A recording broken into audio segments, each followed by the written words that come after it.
Ça te va, Béatrice? Parfait. Alors, c'est parti.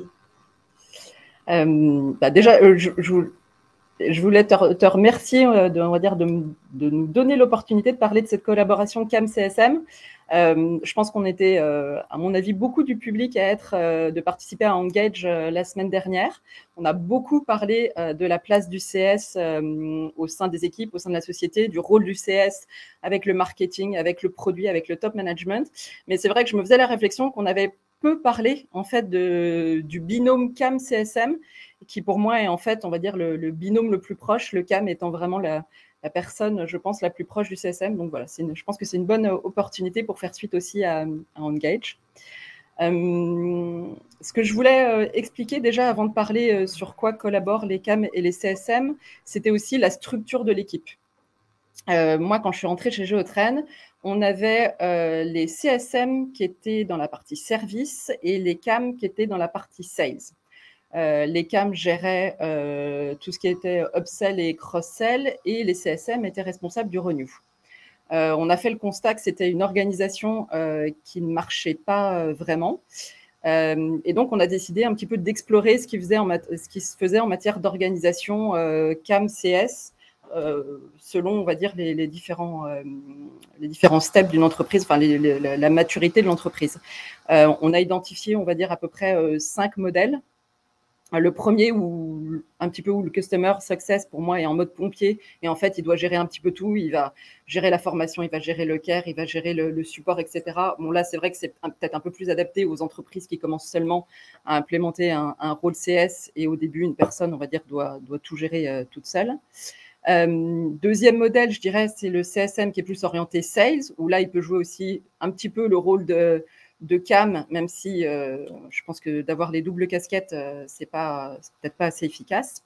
Troisième modèle, Customer Success, on va dire orienté service, où là, du coup, le CSM, il va être intégré à différents services, à la partie onboarding, à la partie formation, à la partie support. Là, je pense que c'est des cas où des ventes sont peut-être un peu plus complexes et une maturité de l'entreprise aussi un petit peu plus grande. Quatrième modèle, ce que j'appelle le modèle intégré, où tu as vraiment en fait une équipe qui est responsable de la gestion du client end-to-end. Et quand je dis gestion du client, c'est les revenus existants, c'est vraiment être la voix du client en interne. Et puis dernier modèle, ce que j'appelle le partenariat, où là, tu as les CAM qui sont côté sales et les CS qui sont orientés service, qui, à mon avis, en fait, correspond à une maturité d'entreprise que nous, on n'avait peut-être pas chez Géotren il y a quelques années. Et c'est pour ça qu'on est parti dans un modèle intégré. Et donc, au sein de l'équipe Customer, les CAM et les CSM travaillent vraiment dans la même BU et ont, encore une fois, le même objectif, la satisfaction client et l'accompagnement client. Avant d'aller un peu plus loin, quel a été le déclencheur pour se dire il faut qu'ils bossent ensemble? Parce que certes, il y a eu une analyse du contexte existant, mais pourquoi la manière dont vous bossiez avant, ou en tout cas la manière dont la boîte...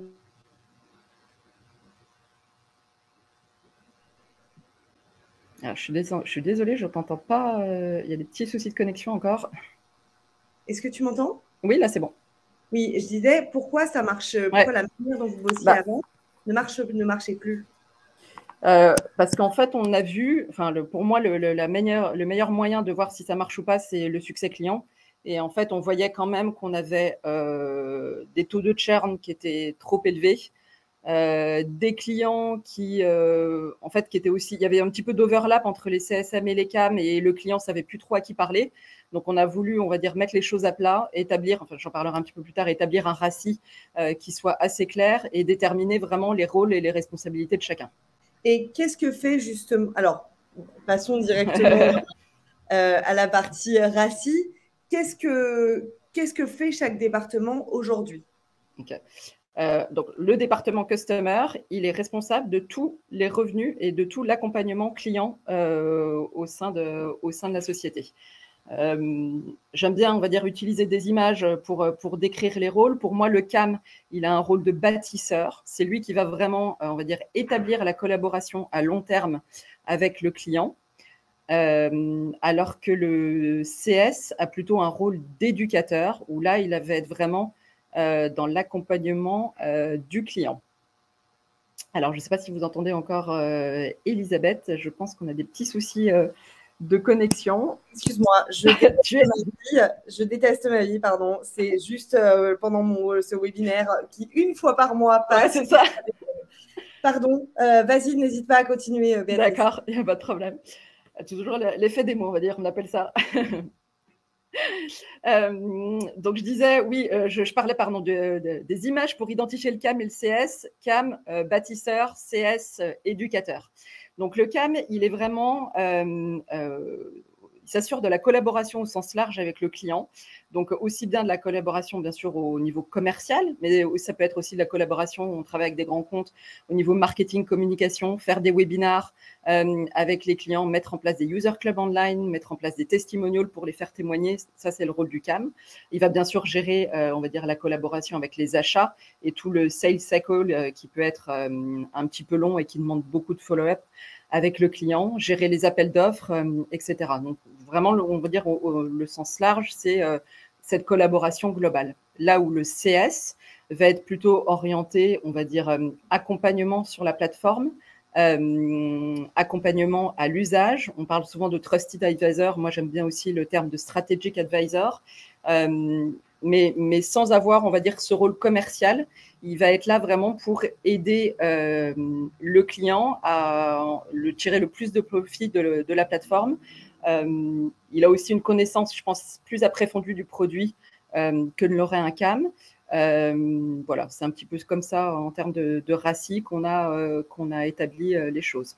Donc, au niveau peut-être aussi des KPI, le CAM est bien sûr incentivé sur tout ce qui est renew, upsell, cross-sell. Là où le CS va plus se concentrer sur tout ce qui est lié à la satisfaction client, les NPS, la satisfaction à la fin de l'onboarding, la fréquence d'usage, la fréquence de connexion, ce genre de choses. On est d'accord que le CAM n'est pas le new business, c'est pas lui qui va... Non. Alors, on a une partie newbies aussi, je pourrais en parler un petit peu plus en détail tout à l'heure parce qu'on a vraiment mis en place un handover très processé, on va dire. Mais vraiment, le newbies reste côté newbies. Et en fait, à chaque fois qu'un client est signé côté newbies, un nouveau client, un nouveau logo, ça passe côté customer. Et là, c'est vraiment les équipes CAM et CS qui prennent le relais. OK.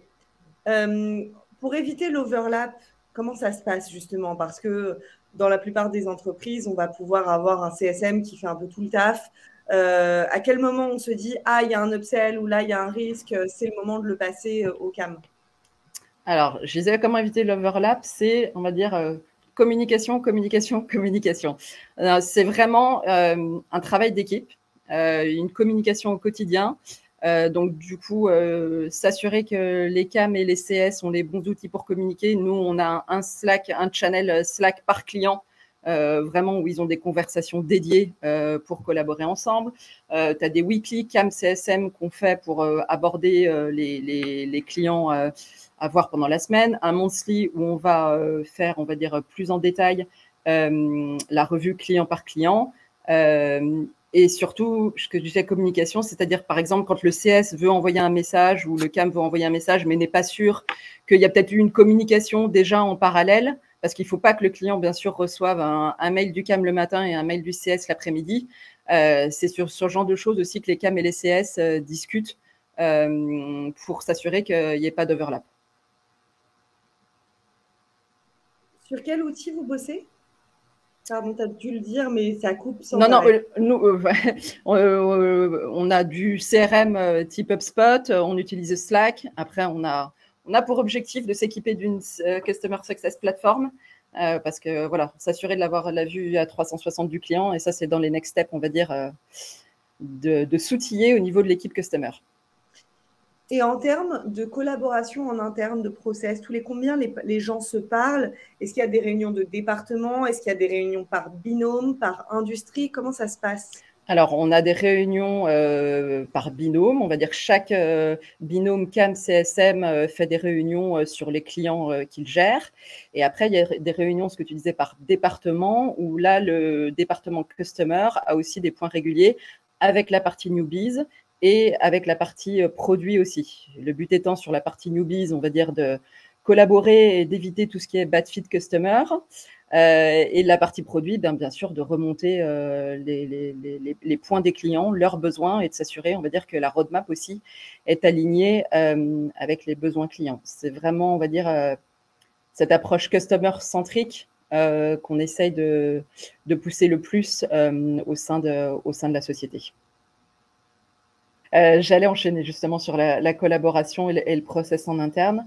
Comme je disais tout à l'heure, on a mis en place du coup un process quand on a monté cette équipe Customer Success, un process notamment avec la partie Newbies. C'était, je crois, encore une fois, à Engage, je crois que c'était pendant la conférence de Partout, qu'ils expliquaient que c'était important que le CS participe à des réunions de closing. Et nous, c'est vraiment ça aussi qu'on a essayé de mettre en place. L'accompagnement client, c'est, on va dire, quelque chose que les sales aussi mettent en avant parce qu'on a vraiment un onboarding très poussé chez Géotrain. Donc, très souvent, le sales fait appel au CAM ou au CS pour participer à ces réunions de closing et pour en fait présenter aux prospects quelles seront les équipes qui vont les prendre en main après la signature de la commande. Donc, participation des CS au rendez-vous de closing.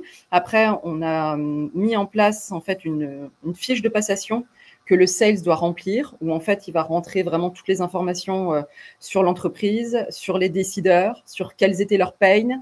Bon, ça, c'est toujours le challenge et il y a beaucoup on va dire, de discussions autour du Customer Success. Est-ce que c'est le Customer Success qui doit identifier les objectifs du client et les pains, ou est-ce que c'est le Sales? Moi, je pense en effet que c'est bien sûr le Sales qui doit quand même définir quel est l'objectif du client et pourquoi il va t'acheter ton produit, quels sont ses pains actuels, etc. Donc, on demande aux Sales pas mal d'efforts sur cette partie-là.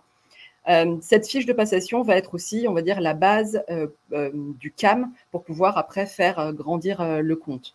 Grandir le compte, encore une fois, en upsell, augmentation du panier moyen, on va dire, et en cross-sell surtout. Encore une fois, comme on travaille majoritairement avec des grands comptes, cross-sell, pour nous, est le fait de faire signer d'autres équipes utilisatrices de la plateforme au sein de ce même client.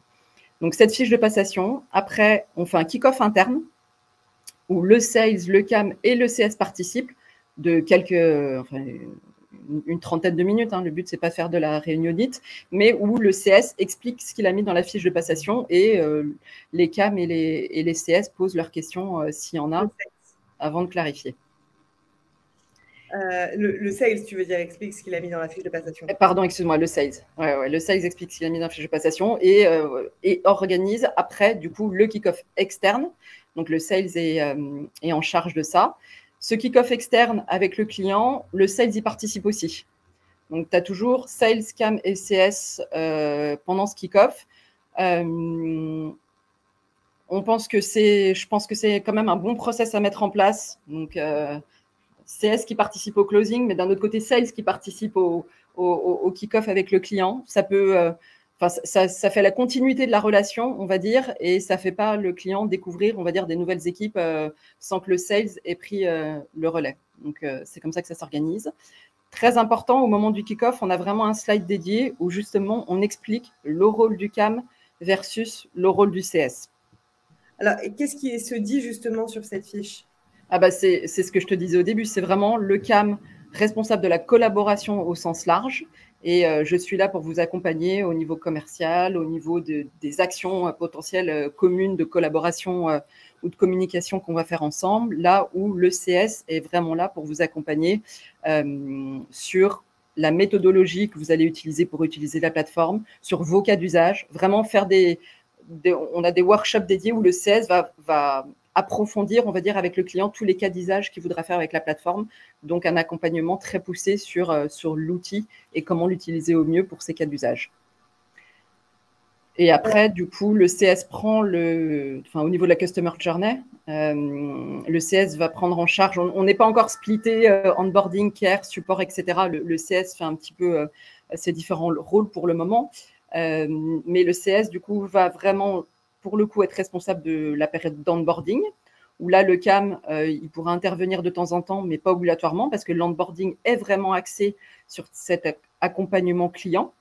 Donc là, pour le coup, il y a un très fort rôle du CS. Là où, à la fin de l'onboarding, le CAM va un petit peu reprendre sa casquette de manière plus poussée et là va être responsable après de la mise en place des success reviews, les quarterly success reviews, ce genre de choses. Donc, c'est un petit peu le CAM qui il est toujours responsable de la relation client, moins pendant la période d'onboarding qui est très axée accompagnement et un petit peu plus, enfin, il redevient totalement responsable à la fin de la période d'onboarding. On est d'accord que la personne en charge du newbies, donc le sales initial, ne rentre plus du tout en contact avec le client une fois le deal signé. Il ne rentre pas du tout en contact, on va dire ça c'est sur la théorie. Après, les relations humaines faisant que le sales peut avoir une très bonne relation avec le client que toi, tu n'auras peut-être pas à un moment, etc. Dans ce cas-là, le CAM fait appel aux sales éventuellement s'il y a des choses à clarifier ou un point de friction, etc. Mais c'est vraiment très, très, très rare. Donc oui, généralement, le sales ne fait pas du tout partie de cette relation avec le client. Et alors peut-être que tu l'as déjà évoqué pendant que j'étais déconnectée, excuse-moi, sur la partie overlap. Comment ça se passe quand le client va voir le CAM en privé, enfin sur un email privé ou lors d'un rendez-vous sur un sujet qui concerne le CSM? On veut quand même offrir une expérience unifiée au client. Comment on gère cette friction et comment on facilite les échanges avec le client? Déjà, même si le client te met en mail privé, généralement, on essaie quand même toujours de garder les mails, de rajouter du coup la personne, soit le CAM, soit le CS qui n'était pas dans la boucle. Et c'est aussi un travail de rappeler au client, là, il vaut mieux parler au CS, c'est pas moi qui vais vous répondre. Enfin, on essaye quand même de bien clarifier au client les rôles et les responsabilités de chacun. Mais plus on le dit pendant le kick-off, et la manière dont tu vas l'expliquer pendant le kick-off, généralement, le client comprend assez facilement. Et en fait, on ne se retrouve pas dans tant de relations d'overlap que ça. Et est-ce que tu as eu l'impression que, autant en interne qu'en externe, c'était difficile à implémenter au début? Non, pas tant que ça. On va dire c'est des process à mettre en place. C'est des ratios à mettre en place. Ça, c'est très important. Je pense que pour être vraiment le plus efficace possible, il faut s'assurer que tout le monde est bien aligné sur les rôles et les responsabilités qu'ils ont. Enfin, en interne, aussi bien en interne qu'en externe. Si c'est pas clair en interne, c'est sûr que ça ne le sera pas en externe. Donc, mettre en place un ratio très clair, je pense que c'est ça qui va être la base du succès de cette collaboration entre CAM CSM et entre les autres équipes. Ce qui a été important, c'est toute la partie handover avec les sales aussi. Ça, on a énormément travaillé dessus. C'est toujours un challenge, je pense, pour les CS et les sales. C'est une longue discussion, mais ça, pour le coup, on a passé pas mal de temps aussi. On a parlé de la verbalisation, de l'explication des rôles auprès du client. On a un peu balayé la partie RACI, donc sur le fait de splitter les rôles. Comment tu sais que cette collaboration marche, si on parle des KPI de succès et à quelle fréquence on doit itérer sur les process existants? Comment tu sais que cette collaboration, elle marche, qu'elle ne marche pas? Comment tu sais à quel moment de la collaboration ou à quelle phase de la collaboration, pardon, il faut revoir les process? Comment tu spots ces éléments? On va dire que de manière, on va dire, assez simple, déjà, on le voit par rapport au succès client. Donc, si tes clients sont contents, donc si ton taux de churn a diminué, si ton NRR s'est amélioré, tout ça, je pense que c'est des chiffres qui te disent, a priori, si tu as des bons chiffres, que quand même les efforts que tu as mis sur cette organisation sont porteurs et sont bénéfiques. On a aussi, bien sûr, pas mal de questionnaires sur l'accompagnement qu'on apporte. Tous les questionnaires de manière assez régulière, on va dire, des questionnaires sur l'accompagnement. Donc ça aussi, bien sûr, on mesure le succès et la satisfaction de nos clients. Et après, ouais, tes clients sont contents. La meilleure manière de voir si tes clients sont contents, c'est que le fait qu'ils parlent entre eux, mais c'est surtout le fait que ça soit tes meilleurs ambassadeurs et qu'ils parlent aussi à tes prospects. Et ça, on le fait énormément chez nous. Et c'est aussi pour ça le rôle sales CAM. À chaque fois que le sales identifie un prospect qui aimerait parler à nos clients, on identifie l'industrie, on identifie le profil de la personne Et le sales, du coup, discute avec les CAM en disant « Ah, est-ce que tu penses que mon prospect pourrait parler avec tel client ?» Et on les met en relation. Et pour nous, c'est vraiment le meilleur moyen de voir si nos clients sont satisfaits. Est-ce qu'un CAM est en relation avec un seul CSM ou est-ce qu'un CAM peut être en relation avec plusieurs CSM et vice-versa? Actuellement, c'est CAM, CSM le même. En fait, un CAM est relation. On a vraiment ce binôme-là déterminé, quoi. Le même binôme. Ouais. Okay. Donc, on sait que on voit que la relation marche s'il y a une augmentation du NRR, s'il y a une diminution de churn. S'il y a un churn, qui est responsable? Le CSM, le CAM, les deux? Alors, c'est vraiment le CAM qui est honneur de la relation client. Même si le CS, si on parle un petit peu aussi d'incentive et comment sont organisés les incentives au sein de l'équipe, le CAM est incentivé bien sûr sur tout ce qui est renew, upsell et cross-sell.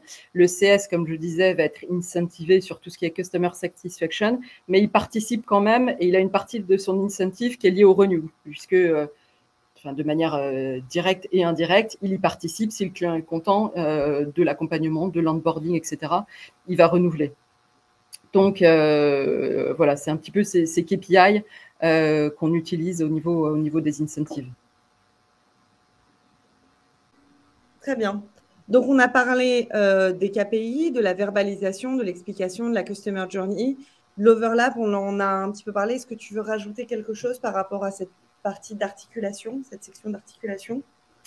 Oui, comme je disais, c'est un travail d'équipe. C'est vraiment ça qu'on essaye de mettre en place et c'est un binôme assez fort. Donc, encore une fois, en amont, avant de communiquer des choses aux clients, faire un check, ça prend quelques secondes, quelques minutes, avec son CS, avec son binôme. Est-ce que tu es aligné que j'envoie ça? Est-ce que tu n'as pas envoyé ça, etc.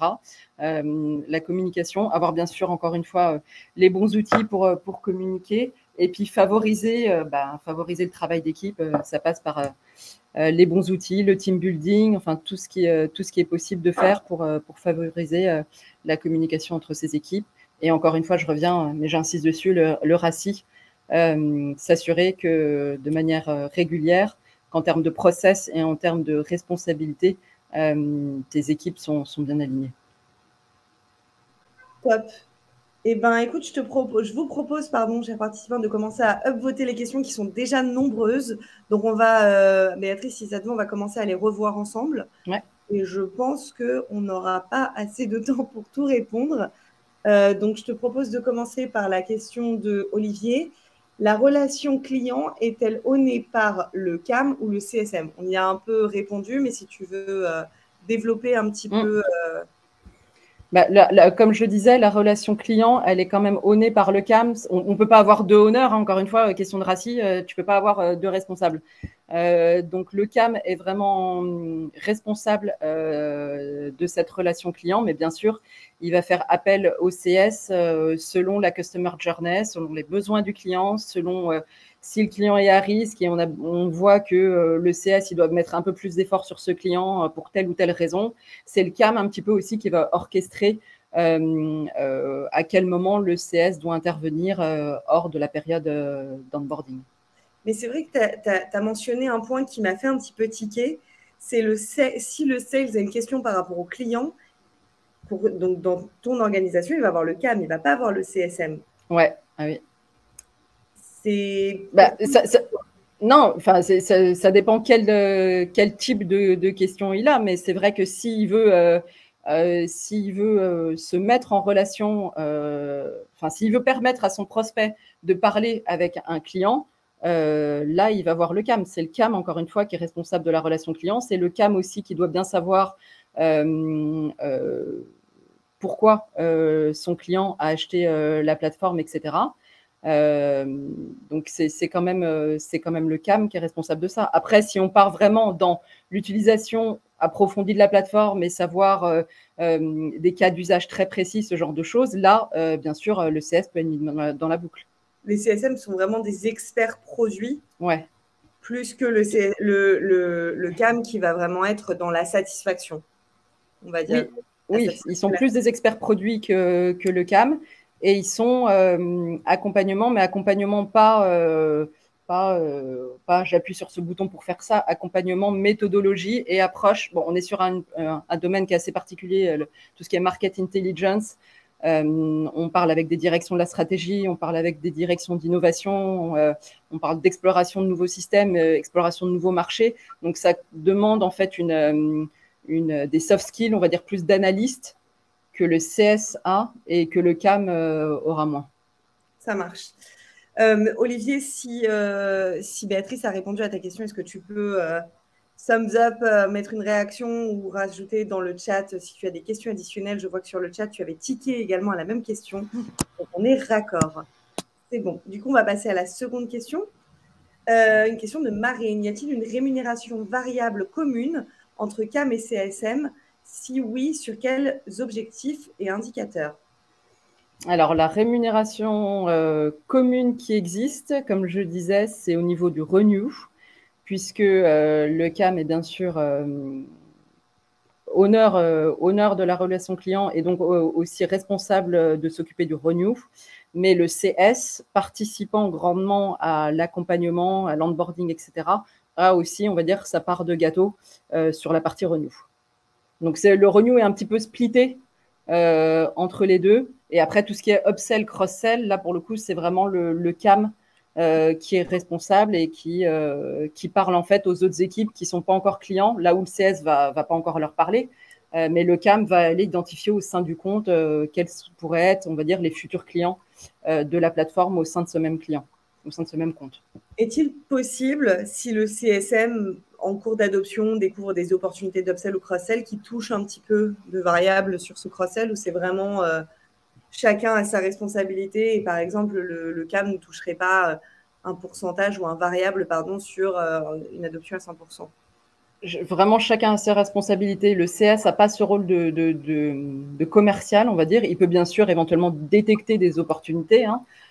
Si le client en cours d'onboarding elle va aller lui dire tiens, il faudrait que tu parles avec cette équipe-là, je pense qu'il sera intéressé par la plateforme. Là, le CS va transmettre les informations au CAM et c'est le CAM quand même qui va prendre en charge ça. Donc, il n'est pas arrivé que le CS s'occupe d'OPO, d'upsell ou cross-sell directement.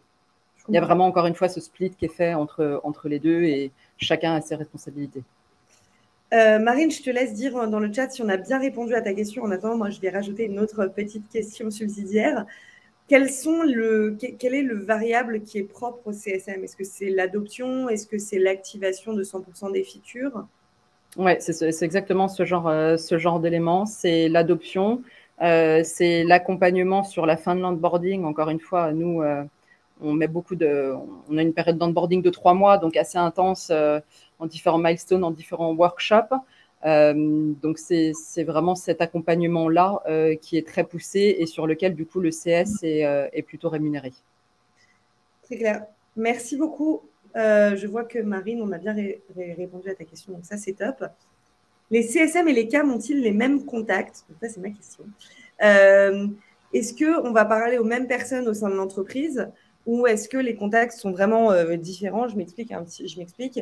Dans mes expériences passées, il m'est arrivé de ne pas avoir accès du tout au decision maker ou à la personne en charge de l'implémentation et de ne pouvoir parler qu'au end-user. Est-ce que c'est également le cas chez vous? Alors, c'est sûr que le CS va être beaucoup plus orienté end-user que... Enfin, a priori, il ne va pas discuter avec les decision makers parce que c'est vraiment le CAM, on va dire, qui est responsable de ça. Bon, après, c'est vrai qu'il arrive très souvent chez nous que le decision maker soit en même temps l'end user et dans ce cas-là, tu peux parler, voilà. Quand on parle à des directions de la stratégie, généralement, en fait, c'est eux qui s'équipent et c'est vraiment une volonté d'utiliser tout le monde. Mais c'est vrai que quand même, a priori, le CS est plutôt responsable des end-users, là où le CAM, de par la relation commerciale et de par la collaboration globale au niveau du compte, va quand même en plus toucher, on va dire, les decision makers. Il parle aux deux, le CAM. Il parle aux end-users et aux decision makers. Très bien. Question de Jonathan. Quels sont les pains associés au fait que les CAM soient uniquement team sales et pas dans une BU CSM plus CAM? Alors, que les CAM, alors quels sont les pains associés? Je n'ai pas non plus compris, Jonathan, est-ce que… Si, les CAM, en fait, ils sont bien dans une BU CS plus CAM, ils sont dans une BU Customer, là où la team Sales est orientée vraiment newbies. Je ne sais pas si c'est clair. Jonathan, est-ce que… Jonathan est en train de taper. Je ne sais pas si je peux inviter Jonathan à participer, s'il n'est pas timide, pour qu'il puisse poser sa question. Un petit instant, pardon. La BU Customer égale CAM et CSM, et les CAM ne sont pas sous les sales. Jonathan arrive, il va nous expliquer sa question. Ok. Ce sera plus simple. Jonathan, même organisation chez nous. Salut Jonathan. Bonjour. Bonjour. Oui, peut-être une reprécision sur ma question. En effet, en gros, ma question, c'est quels sont les pains qui peuvent être ressentis quand le CAM fait vraiment partie uniquement de la team sales et n'est pas, du coup, part of une BU sales plus, CAM plus CSM. Ouais, donc du coup, nous, c'était notre organisation, on va dire, d'avant. C'est ça. On sentait qu'il n'y avait pas une collaboration efficace en fait entre les CAM et les CS, et qu'ils n'étaient pas, le fait de ne pas être au sein de la même BU est responsable, on va dire, très très très orienté, très poussé customer, c'était pas une collaboration qui marchait en termes de renew, en termes d'upsell, etc. Et c'est pour ça du coup qu'on a décidé de switcher à la même BU, encore une fois, qui est vraiment identifiée en interne comme la voix du client. Au niveau des besoins, au niveau du coup de toutes les remontées qu'on peut faire au marketing, aux produits, aux sales, etc. Ok, merci. À ta question, Jonathan. Yes, c'est tout bon, merci. Top, merci. Question de Quentin. Est-ce que les CAM et les CSM doivent avoir les mêmes interlocuteurs, ou est-ce qu'ils doivent avoir des contacts dédiés? Quentin, je te laisse dire dans le chat, mais je pense qu'on a répondu à cette question il y a quelques instants. Je passe à la question suivante, encore de Quentin, qui a beaucoup de succès. Que pensez-vous du fait d'intégrer les CSM ou CAM lors des rendez-vous d'avant-vente pour garantir l'atteinte des objectifs et éviter le survente? Donc, je pense qu'on a dit, enfin, tu as dit, pardon, qu'ils étaient effectivement invités au rendez-vous. Peut-être que tu peux échanger de la valeur, tu peux nous parler de la valeur ajoutée que ça a et des conséquences que ça a eu? C'est vraiment une forte valeur ajoutée, dans le sens où les sales présentent vraiment, on va dire, les équipes qui vont être l'interlocuteur principal après du client pendant la période de collaboration. Donc, ça peut être, on va dire, un positionnement où le CAM va expliquer les autres clients travaillant dans la même industrie, ils font ça, enfin, expliquer un petit peu, quand c'est au sein de la même industrie, donner des références clients. Et puis, ça peut être aussi pour permettre au CS de donner des use cases, de donner des méthodologies sur lesquelles ce prospect pourrait se projeter sur la plateforme. Donc voilà, c'est cet apport, on va dire, approche client, et présenter ce que les autres clients font dans la même industrie ou qui ont les mêmes pains, et approche méthodologie et accompagnement pour permettre du coup à ce prospect-là de encore mieux se projeter sur les équipes qui seront responsables de sa relation. Tu dis qu'en avant-vente, il y a les CAM, les CSM et les sales. Ouais, alors, il peut y avoir les trois, mais il peut aussi y avoir que le CAM ou que le CS selon le sales. Non, parce que ça peut faire beaucoup. Oui. Mais après, si on est sur des gros, enfin, nous, il nous est arrivé où on devait potentiellement présenter la plateforme à une cinquantaine d'utilisateurs potentiels. Là, on va dire, tu as envie de mettre toutes les chances de ton côté, et si tu veux signer un bon deal, tu vas mettre les équipes. Mais après, quand c'est plus du one-to-one, c'est le sales, enfin, on va discuter avec le sales et on va se dire, là, il vaut mieux que tu aies un CAM, là, il vaut mieux que tu aies un CS. C'est selon un petit peu le besoin du prospect et où est-ce qu'il a envie d'être projeté. Est-ce que quand on a répondu à ta question, c'est tout bon, top. Pardon, non. Oui, c'est bon. Parfait, merci beaucoup. Question de Marine. En cas de tension CAM et CSM, quelles sont vos bonnes pratiques pour améliorer les relations? J'irai même un peu plus loin, pardon. Est-ce que comme c'est le CAM qui est responsable du revenu, est-ce que c'est lui par défaut qui a raison? Ah non, c'est pas lui qui a raison. On laisse toujours, on laisse toujours la place à la démocratie. Non, après, c'est, on va dire, c'est travailler en bonne intelligence et s'assurer que enfin, si ton travail en équipe fonctionne, tu vas déjà pas avoir, je pense, ce genre de paid. C'est vrai qu'après, quand il y a des tensions, on essaye toujours de clarifier, de mettre en place, enfin, d'avoir une discussion ouverte avec les CAM et les CS pour éviter qu'il y ait des tensions. Et voilà, et faire en sorte que chacun est satisfait dans ces tâches-là.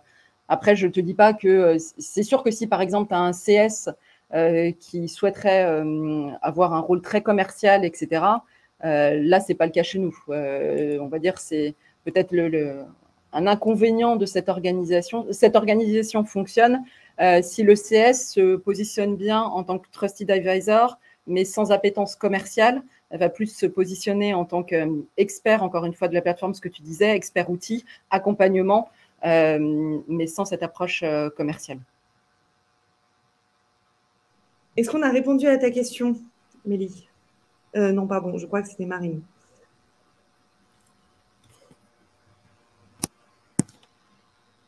Vous pouvez répondre avec des emojis aussi. Hein. Ce sera dynamique, je pense. Top. Merci, Marine. Je passe à une question de Amélie. Oula, Amélie qui vient de rajouter une question. Pourquoi avoir créé des binômes CS et CAM plutôt que de permettre de travailler avec différentes personnes? Nous, on va dire, notre organisation fait que on est, comme je disais, vraiment sur des grands comptes. Alors, encore une fois, cette organisation pourrait être challengée, je pense, si on était plus sur vraiment du low touch, du SMB, etc. Là, je suis pas sûre, pour être honnête, que ça soit une organisation qui fitterait.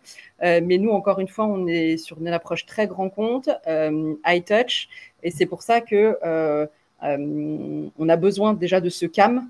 Il y a beaucoup de cross-sell à faire au sein de ces grands comptes, et le CAM est vraiment en charge de ça. C'est lui qui avait déterminé et qui va aller vraiment passer du temps avec le client, comprendre le client au sein de ce client-là, quelles seraient les autres équipes qui pourraient utiliser la plateforme, faire des webinars en interne, pousser ton client à écrire des testimonials sur notre collaboration, pousser le client. On fait pas mal aussi moi, j'essaye vraiment de pousser les rendez-vous en présentiel. On fait des petits déjeuners où nos clients communiquent entre eux, ou même les clients communiquent aussi avec des prospects. Tout ça, c'est vraiment le CAM qui va s'en occuper. Je ne pense pas que les CS ils aient les mêmes soft skills, on va dire, que le CAM sur cet aspect-là. Et les sales, pour le coup, sont vraiment orientés newbies et n'auront pas le temps d'aller vraiment creuser en détail un compte vu la taille des comptes qu'on gère. Donc, c'est vraiment...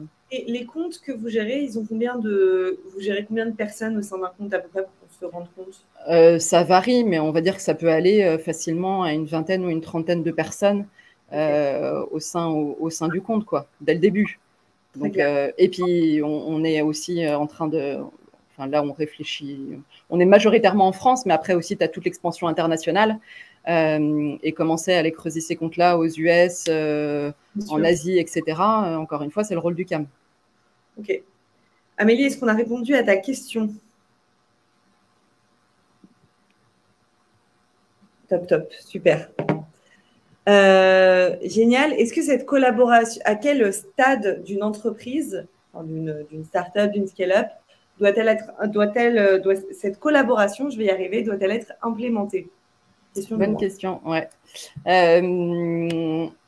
Je pense que c'est, on va dire, un middle entre la startup qui commence à se positionner avec le CS, etc., et la startup qui devient scale-up et qui a une organisation un peu plus complexe. Pour moi, on va dire que c'est le bon combo entre ces deux types d'organisations. C'est une organisation qui fonctionne actuellement. Je ne dis pas que dans quelques années, quand le business aura encore plus grandi et quand on sera beaucoup plus, peut-être qu'on reviendra dans ce que j'appelais le cinquième modèle, le mode partenariat, où là, les CAM seraient plus sales et les CS vraiment très orientés service CS.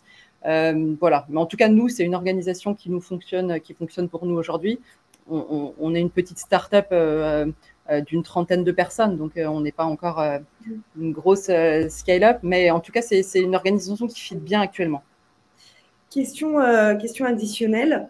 Est-ce que lorsque vous avez créé ce département, cette collaboration, vous vous êtes posé la question, est-ce qu'on fait une collaboration, est-ce qu'on crée une seconde fonction qui serait CAM, ou est-ce qu'on split le rôle du CS autrement, à savoir support et accompagnement stratégique plus upsell? Ouais, on s'est posé la question, mais on a vraiment, on va dire, on a vraiment réfléchi, mais les CS et l'équipe CS en place avaient beaucoup plus une volonté de se positionner sur de l'accompagnement versus une position plus commerciale. Donc, on l'a fait bien sûr aussi en récoltant en travaillant avec les compétences de l'équipe et aussi leurs appétences, où est-ce qu'ils voulaient aller. Et puis, on sentait que le rôle de CAM devenait quand même très nécessaire et très... Enfin, il y avait besoin d'avoir ce split-là entre les deux. Bien sûr. Combien de personnes combien de personnes, je vais y arriver, est composée l'équipe que tu manages? On est donc dans l'équipe Customer, on est 5 actuellement. Sur une entreprise de 30 personnes. Voilà, exactement. Ça marche. Et dernière question de la part d'Olivier. Quelles sont tes préconisations pour améliorer la collaboration entre CAM et CSM dès lors que le CAM gère la relation client et l'accompagnement stratégique qui sont traditionnellement du ressort du CSM? Ouais.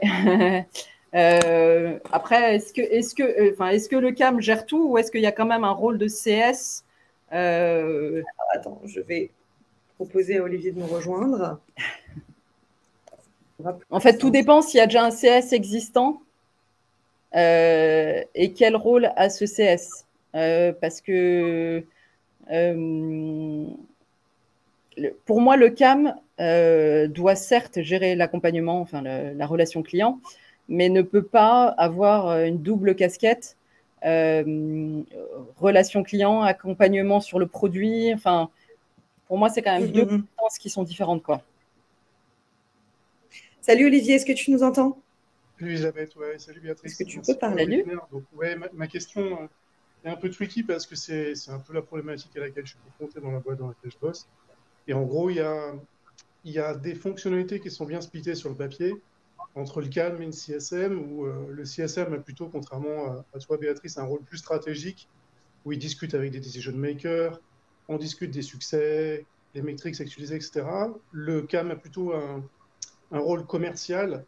Et véritablement, la question est de savoir comment, dans ces cas-là, on arrive à avoir cette collaboration. Je suis désolé, le problème du télétravail, il y a des personnes de partout. Comment on arrive à mieux collaborer entre un CAM et un CSM quand le CAM a envie aussi de gérer cette relation plus stratégique qui est normalement réservée au CSM, en tout cas sur le papier. Et à te mettre en mute le temps que Béatrice réponde à ta question. Ça marche. Non, ma question, c'est plus pourquoi le CAM, pourquoi ce rôle d'accompagnement stratégique est côté CS et pourquoi pas CAM? Parce que les CAM, j'imagine, sont plus, ce que tu disais, sont plus purement sales plutôt que des... Parce que pour moi, si ton CAM, vraiment a le rôle de CAM, c'est quand même lui qui doit qui doit faire de l'accompagnement stratégique dans le sens de faire grandir le compte, s'occuper de l'expansion, ce genre de choses. Oui, alors ma relation est plus en termes avec les objectifs du client. Quand le CS discute avec des decision makers pour savoir quels sont nos objectifs que le client doit atteindre et comment on peut l'accompagner, non pas dans uniquement l'utilisation du produit, mais dans la réalisation de ces objectifs, c'est là où il y a pour moi des overlaps très honnêtement difficiles à contourner parce que c'est très dépendant de la personnalité de l'individu, que ce soit côté CAM ou côté CS. Donc, si le CAM a ce rôle global de gérer la relation stratégique et commerciale, mais qui travaille avec un CS, qui a un petit peu aussi les mêmes fonctions, non pas commerciales, mais stratégiques, c'est là où parfois on a ce type d'overlap qui, encore une fois, en fonction de la personnalité des individus, n'est pas toujours facile à gérer. Oui, je suis tout à fait alignée avec toi. Je suis d'accord que la personnalité des individus, en fait, joue beaucoup dans ce binôme. Et c'est là où, Je pense que le RACI, mais ce que tu disais apparemment, c'est que c'est déjà quand même écrit sur le papier, mais ça t'évite pas d'avoir des overlaps. Après, la question est, enfin, je pense que j'imagine que tes CAM et tes CS, ils font peut-être pas partie de la même BU ou ils sont peut-être pas gérés par la même personne. Peut-être que les CAM sont encore sales et les CS côté service ou ce genre de choses. Alors, c'est un peu particulier dans mon organisation parce que les CS dépendent du département sales. Ok, ah oui. Pardon, oups. Excusez-moi, peut-être qu'on peut mettre cette conversation sur le Slack. Je sais que vous êtes tous les deux membres du Slack. Peut-être que ce sera plus simple d'en discuter ensemble, dans la mesure où on essaye de faire vraiment un contenu qui parle à tout le monde. Mais le point est pertinent. Comment on fait pour faire parler ces deux équipes? Comment on fait quand un CSM a envie de devenir CAM, et commence à prendre le ownership de choses qui ne font pas dans le RACI, et vice-versa. Non, je suis d'accord avec toi. Et un CS peut devenir CAM aussi, ça c'est une possibilité, mais après c'est plus une évolution de poste.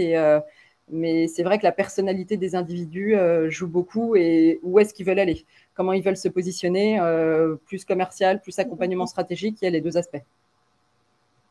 Ok, et du coup, comment tu le gères? Tu fais une révision de compétences, tu fais une test review, comment tu fais? Ouais, je fais des one-to-one toutes les semaines au moins, pour s'assurer aussi des tâches en cours, et après des points réguliers avec chacun pour s'assurer que chacun est bien à l'aise avec ses rôles et responsabilités, et qui après peut-être qu'il a envie d'évolution, et voilà, encore une fois, des CS peuvent avoir cette volonté de devenir CAM, et après c'est une question d'organisation d'équipe en interne. Ok. Merci beaucoup, Béatrice, pour ton temps aujourd'hui. Je m'excuse auprès de tout le monde sur mes problèmes de connexion qui ne me sont jamais arrivés avant. Pardon. Évidemment, ça devait arriver pendant ce webinaire. Vous retrouverez le replay sur la chaîne YouTube Planète Customer Success. Si vous avez la moindre question pour Béatrice, elle est présente sur le Slack. Elle est également présente sur LinkedIn. Je pense que vous serez OK pour la contacter. Et moi, il ne me reste plus qu'à vous remercier de votre présence, à remercier Béatrice et à vous dire à bientôt pour le prochain webinaire. Merci beaucoup. Salut Béatrice. Au revoir. Salut. Au revoir.